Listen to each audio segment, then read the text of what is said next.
भक्तजनों, आपका हमारे चैनल दैविक मंत्र पर हार्दिक स्वागत है। प्यारे भक्तों, आज हम इस सृष्टि के पालनहार भगवान श्री हरि की अर्धांगिनी देवी लक्ष्मी जी का एक चमत्कारी मंत्र लेकर आए हैं, जिसको मात्र श्रवण करने से आपके जीवन में अथाह धन दौलत की वर्षा होगी और आप इतने धनवान व्यक्ति बन जाएंगे कि आपको खुद पर यकीन नहीं होगा। भक्तों, हम इतना विश्वास के साथ इसलिए बोल रहे हैं क्योंकि यह लक्ष्मी मंत्र बहुत ही चमत्कारी है और श्रवण करने वाले किसी भी भक्त के लिए व्यर्थ साबित नहीं हुआ है।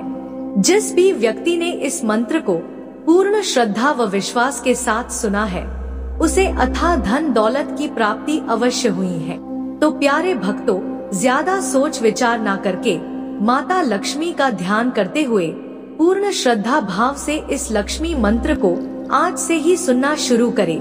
मेरा वादा है कि अगर आपकी भक्ति पूर्ण रूप से सच्ची रही तो आपको माता लक्ष्मी का आंखों देखा चमत्कार देखने को मिलेगा। आपको अचानक ही कहीं से बहुत सारा रुपया पैसा प्राप्त होगा, जिसकी आपने कल्पना तक नहीं की होगी। और समय के साथ अगर आपने इस धन का सदुपयोग कर लिया तो आपको अमीर बनने से कोई नहीं रोक पाएगा। तो आइए भक्तजनों, समय ना गवाते हुए इस मंत्र का श्रवण शुरू करते हैं। वीडियो पसंद आए तो वीडियो को लाइक, शेयर और चैनल को सब्सक्राइब करना बिल्कुल भी ना भूले। साथ ही कमेंट बॉक्स में जय मां लक्ष्मी अवश्य लिखे, ताकि आपको भी माता लक्ष्मी का आशीर्वाद प्राप्त हो सके।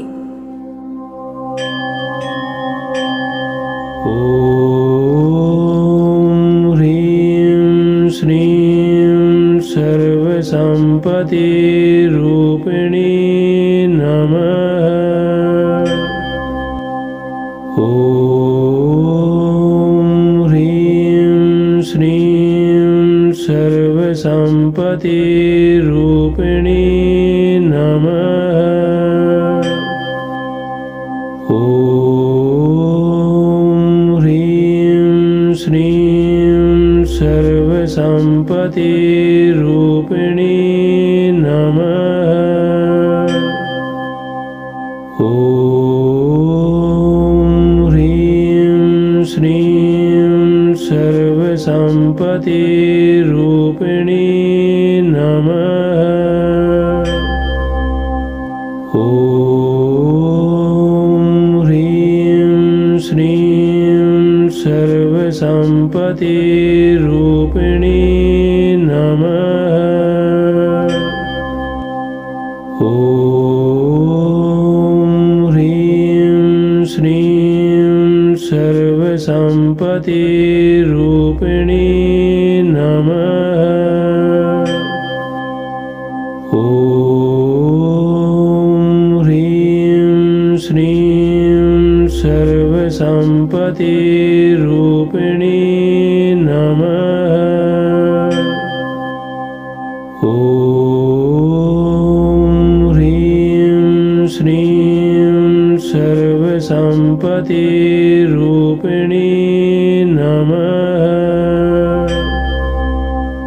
ओम ह्रीं श्रीं सर्वसंपत्ति रूपिणी नमः। ओम ह्रीं श्रीं सर्वसंपत्ति रूपिणी नमः। ओम ह्रीं श्रीं सर्वसंपत्ति रूपिणी नमः। ओम ह्रीं श्रीं सर्वसंपत्ति रूपिणी नमः। ओम ह्रीं श्रीं सर्वसंपत्ति रूपिणी नमः। ओम ह्रीं श्रीं सर्वसंपत्ति रूपिणी